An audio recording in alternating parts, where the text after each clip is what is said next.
My name is Screever Brunt, and if someone had told me a few years ago that the man I loved would one day throw me and our baby away, not because I was a bad wife, but because I wasn't good enough for his wealthy family, I would have laughed in disbelief. I truly believed love was stronger than money. I believed family was about loyalty, not status. I believed that when a man promised to stand beside you, he meant it. I was wrong.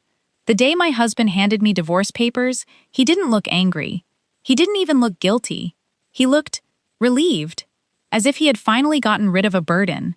Standing beside him was the woman who had wanted me gone since the day I entered their mansion, his mother. She folded her arms, looked me straight in the eyes, and said the words that shattered everything I believed. "You never belonged in this family, Scraver. We gave you a chance, but people like you can never fit into our world." I lowered my eyes and looked at the tiny baby sleeping peacefully in my arms. Our son had done nothing wrong. He deserved a father. He deserved a family. But to them, he was nothing more than the child of a woman they considered beneath them. As tears rolled down my face, my husband didn't even try to comfort me. Instead, he signed the final page of the divorce papers and quietly said, "It's better this way." Better for who? Certainly not for the woman who had sacrificed everything to become his wife. Certainly not for the little boy who would grow up asking why his father never came home. And definitely not for me. But that wasn't even the worst part.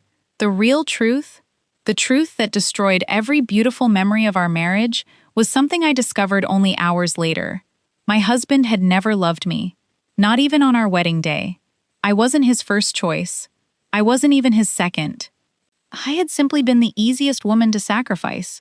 Looking back now, I realized the warning signs had always been there. I just refused to see them because I loved him too much. 5 years later, the same people who called me worthless, the same people who said I would never be anything without their family, were standing outside my front door, broken, desperate, and begging for help. But before I tell you why they came back, you need to understand how this nightmare began. Because every tragedy has a beginning, and mine started with a wedding that everyone called a fairy tale. If you had attended my wedding, you would have thought I was the luckiest woman alive. The venue looked like something out of a movie. Crystal chandeliers hung from the ceiling, white roses covered every table, and expensive cars lined the entrance. Guests whispered about how beautiful everything looked, and many of them smiled at me with envy. "Scryver is so lucky," I heard someone say. "She's marrying into one of the wealthiest families in the city." If only they had known the truth. I didn't grow up surrounded by luxury. My father worked long hours just to keep food on our table, and my mother taught me that kindness and honesty were worth more than money. We didn't have much, but we had love. My husband, Daniel Carter, came from a completely different world. His family owned one of the biggest real estate companies in the state. They lived in a mansion with marble floors, luxury cars, private drivers, and more rooms than I could count. Daniel wasn't a stranger to me. He was my father's older brother's son. Our families had known each other for years, but there had always been a distance between us. His family rarely visited ours unless there was a special occasion. Even as a child, I noticed the difference. Whenever we went to their house, I felt like an outsider. Their clothes were expensive. Their conversations were about investments and business. My parents, on the other hand, talked about paying bills and working overtime. Still, Daniel always treated me kindly. Whenever our families met, he smiled at me, asked how I was doing, and made me feel comfortable. I mistook kindness for love. When our parents suggested marriage, I was shocked. I even asked him privately, "Daniel, are you sure this is what you want?" He smiled, looked into my eyes, and said, "Of course, Scriver. I've known you my whole life. I know you'll make a wonderful wife." Those words erased every doubt I had. I believed him. I trusted him. I gave him my whole heart. But there was one person who never smiled at me. His mother. The moment she looked at me during our engagement ceremony, I felt a chill run through my body. She forced a polite smile whenever guests were around, but the second we were alone, her expression changed completely. One afternoon, while everyone was busy preparing for the wedding, I accidentally overheard her speaking to one of her friends. "Daniel deserves someone from our class," she whispered. "She's a nice girl, but being nice doesn't change where she comes from." A poor girl can never understand the responsibilities of a wealthy family. My heart sank. For a moment, I wondered if I should tell Daniel. But I convinced myself that once we got married, everything would change. I believed love could soften even the hardest heart. How wrong I was. After the wedding, I moved into their mansion, hoping to become part of the family. Instead, it felt like I had walked into a house where I would spend every single day proving that I deserved to exist. And I had no idea that someone else, someone from Daniel's past, was quietly waiting for the day our marriage would fall apart. When I first moved into Daniel's family home, I told myself one thing every single morning. Be patient, Scriver. Love takes time. I truly believed that if I respected everyone, worked hard, and loved my husband with all my heart, one day his family would finally accept me. I couldn't have been more wrong. Every morning I woke up before everyone else. I made breakfast. I helped organize the house. I learned everyone's preferences, hoping to make life easier for them. Not because anyone asked me to, but because I wanted them to see that I genuinely cared. Instead of appreciation, I received criticism. If breakfast wasn't perfect, my mother-in-law would sigh loudly and say, "In wealthy families, we don't do things like this." If I wore a simple outfit, she'd smile sarcastically. "You still dress like you belong in your old neighborhood."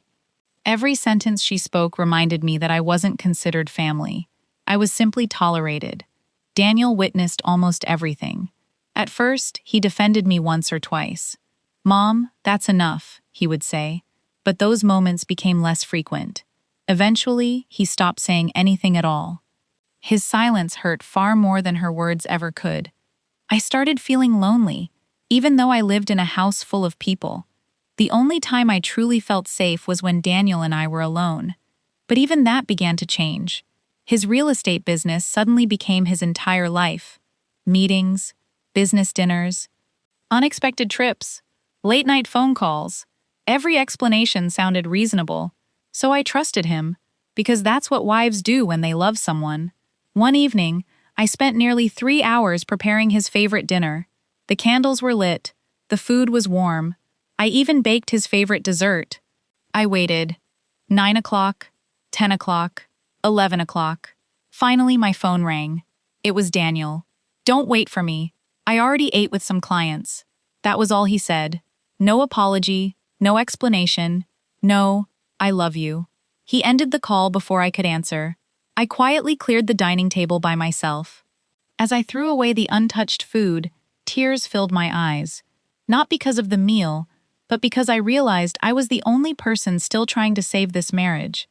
Over the following weeks, Daniel became even more distant. He started locking his phone. If it rang, he immediately picked it up and left the room. Sometimes, I noticed him smiling while texting, the kind of smile I hadn't seen directed at me in months.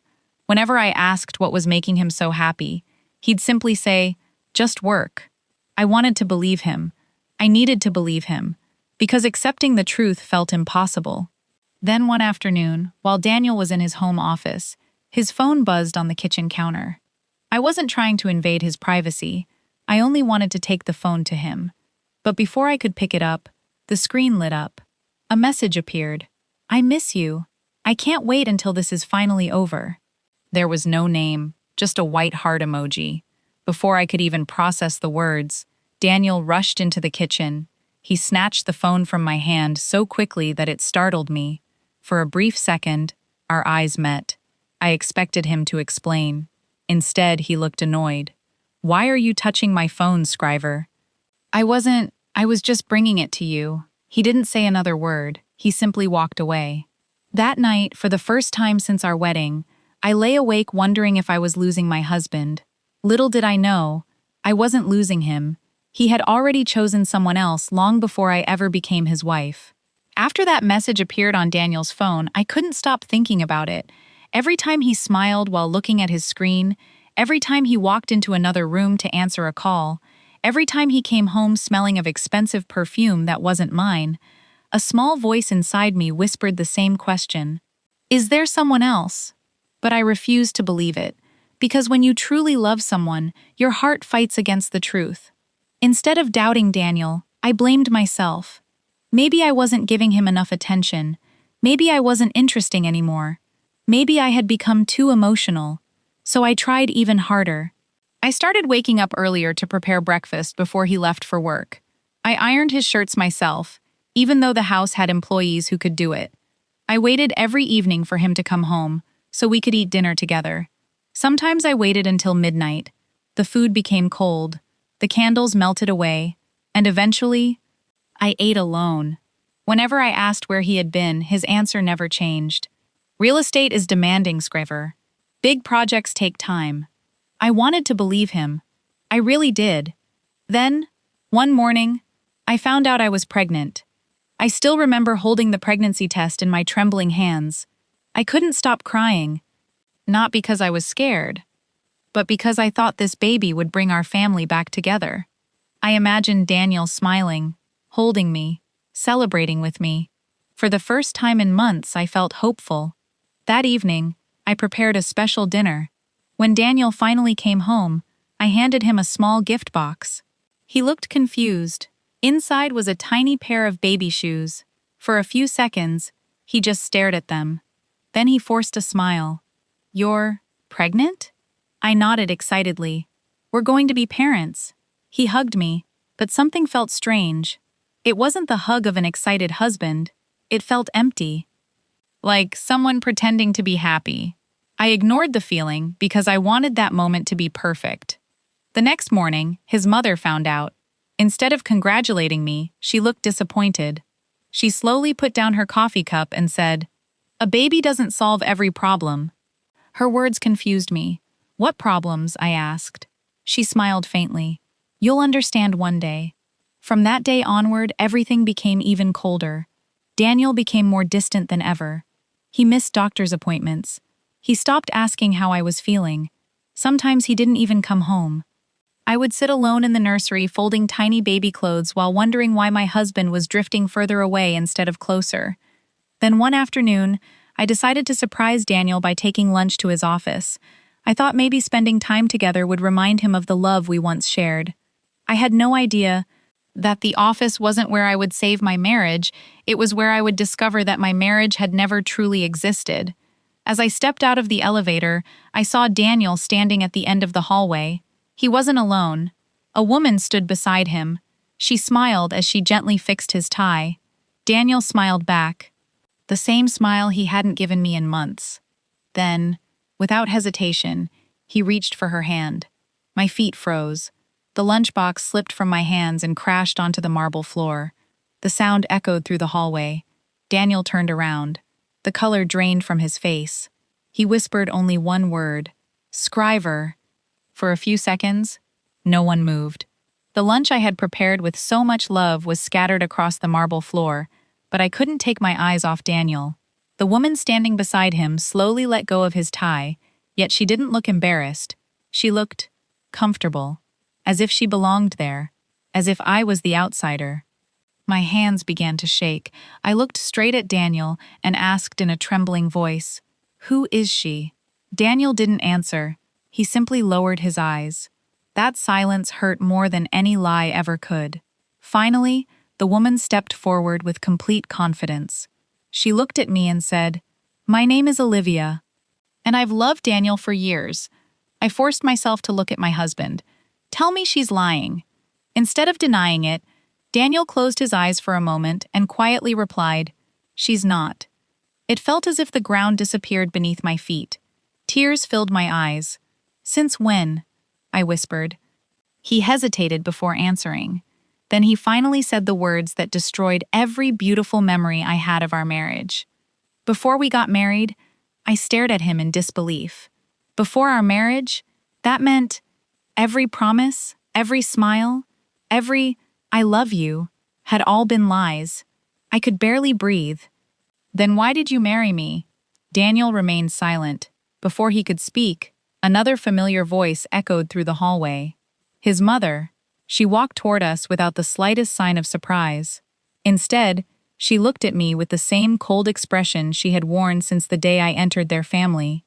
She stopped beside Daniel and calmly said, "Because this marriage was never about love." I felt my heart pounding. She continued, Our relatives kept insisting that Daniel should marry within the family. Your parents believed this marriage would unite both families. We agreed. But you were never the woman I wanted for my son. I couldn't believe what I was hearing. So, all this time, she interrupted me. You came from a family that could never match our status. I accepted the marriage only because I had no better option at the time. Then she looked at Olivia. This is the woman Daniel truly belongs with. Every word felt like another knife in my heart. I turned back to Daniel. Even then, I was hoping he would fight for us. Fight for our baby. Fight for the family we had created. Instead, he quietly said, "I'm sorry, Scriver, but I don't love you." Those words broke something inside me that could never be repaired. I placed one hand over my stomach, where our baby was growing. That innocent child had done nothing wrong. Yet before he was even born, his own father had already chosen someone else. Without saying another word, I picked up my bag and walked away. Behind me, no one called my name. No one stopped me. No one ran after me. As the elevator doors closed, I realized something that terrified me. I wasn't just losing my husband. I was about to lose the life I had sacrificed everything to build. And I had no idea the cruelest betrayal was still waiting for me. After I left Daniel's office that day, I didn't know where to go. I drove around for hours, crying so hard that I had to pull over several times because I couldn't even see the road. The one person I had trusted with my entire heart had admitted that he had never truly loved me, and the child growing inside me had already been rejected before taking his first breath. When I finally reached home, I packed a small suitcase. I couldn't stay in that mansion another night. Every wall reminded me of a lie. Every room reminded me that I had spent years trying to earn the love of people who had already decided I would never be enough. I quietly returned to my parents' house. The moment my mother opened the door and saw my tear-stained face, she didn't ask a single question. She simply hugged me. For the first time in months, I felt safe. A few days later, Daniel came to see me. For one brief moment, I thought he had come to apologize. I thought maybe he had realized what he was about to lose. Instead, he placed a large envelope on the table. I looked at it, then at him. "What is this?" Without meeting my eyes, he answered, "Divorce papers." I couldn't believe it. I was carrying his child. I was still his wife. And the only thing he had brought me was paperwork to erase me from his life. My hands trembled as I opened the envelope. Every page felt heavier than the last. When I reached the final page, there was already a signature waiting for me. Daniel had signed it before he even came to see me. He hadn't come to talk.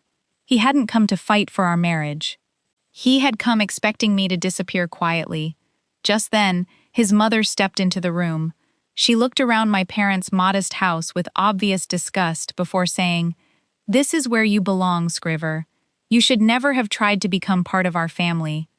I looked at her with tears in my eyes. "What about your grandson?" For the first time, she didn't even pretend to care. She replied coldly, "Daniel is still young. He'll have other children." Those words shattered me. How could a grandmother speak about an unborn baby like that? I turned toward Daniel, desperately hoping he would say something. Anything. But he remained silent. That silence told me everything. A few months later, I gave birth to a beautiful baby boy. When the nurse placed him in my arms, I forgot about the pain. His tiny fingers wrapped around mine. In that moment, I made him a promise. No matter what happens, you will never grow up believing you were unwanted. I will love you enough for both parents. I sent Daniel one message after our son was born. It simply said, "Your son is here." Hours passed, then a full day. Finally, a reply appeared. Just one sentence. "I hope both of you have a good life."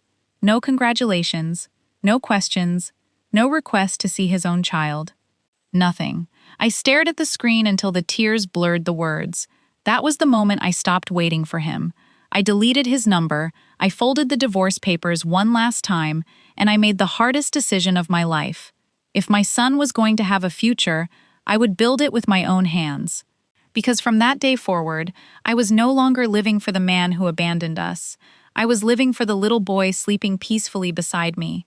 And I had no idea that 5 years later, the same family who threw us away would come knocking on my door, begging for the help they once believed I could never give. 5 years passed. Looking back now, I honestly don't know how I survived those first months. There were nights when I cried after putting my son to sleep because I had no idea how I was going to pay the bills. I worked wherever I could. In the mornings, I worked as an office assistant. At night, I took online courses in business and real estate. Ironically, the industry that once destroyed my marriage became the industry that rebuilt my life. I learned everything I could. I saved every dollar. Eventually, I started helping small families buy affordable homes. One satisfied client recommended another, then another. Within a few years, my small business had grown into a successful real estate company. For the first time in my life, I owned the kind of office I used to be afraid of entering. But the biggest success wasn't money. It was my son. Every morning, he ran into my room with a smile and shouted, "Good morning, Mom." He never asked why his father wasn't there. Because I never filled his heart with hatred. I simply filled it with love. One rainy afternoon, while I was reviewing contracts in my office, my assistant knocked on the door. "Ms. Brunt, there are 2 people asking to see you. Do they have an appointment?" "No." They said, "It's a family emergency." When I stepped into the reception area, my heart stopped. Standing there were Daniel and his mother, the same people who once looked down on me. The same people who said I would never belong in their world, but they looked completely different now. Daniel's expensive suits were gone. His confident smile had disappeared. His shoulders were bent as if carrying years of regret. His mother looked older, weaker, and far less proud than I remembered. For a few moments, none of us spoke. Finally, Daniel broke the silence. "Scriver," his voice shook. "I know I don't deserve your time," I calmly replied. "You're right." He lowered his head. "Our company collapsed 2 years ago. We made terrible investments. We lost almost everything." I didn't interrupt. Then his mother took one slow step forward. Tears filled her eyes. "I spent years believing money made people valuable." She looked around my office. I was wrong. For the first time since I had met her, she apologized. "I'm sorry, Scriver." Those were words I had once dreamed of hearing. But strangely, they no longer had the power to heal me. Daniel looked at me with regret. I lost the woman who truly loved me. The woman I left me 2 years after our divorce. When everything went wrong, she walked away. The irony wasn't lost on me.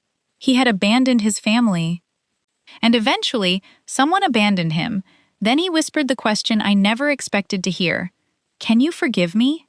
I looked at him quietly before answering. "I forgave you a long time ago." His eyes filled with hope. Before he could speak again, I continued. "But forgiveness doesn't mean we can go back. You didn't just leave me, Daniel. You left your own son. And some choices can never be undone." The room fell silent. I asked my assistant to arrange information about a charity program that helps struggling families find temporary housing and financial counseling. I was willing to help them as human beings. But not because they were family. As they prepared to leave, my son walked into the office after school. He smiled and hugged me tightly. "Mom, are you ready to go home?" I smiled back. "In just a minute." Daniel stared at the little boy. He realized what he had missed. 5 birthdays. 5 years of bedtime stories. 5 years of hearing his son's laughter. No amount of regret could buy those moments back. As they walked toward the exit, Daniel turned around one last time. "I'm sorry." I nodded politely. Then I closed the office door. Not with anger, not with revenge, but with peace. Because the greatest victory wasn't watching the people who hurt me lose everything. It was realizing that I no longer needed their love, their approval, or their apology to be happy. I had built a beautiful life from the pieces they thought they had broken, and that was something they could never take away.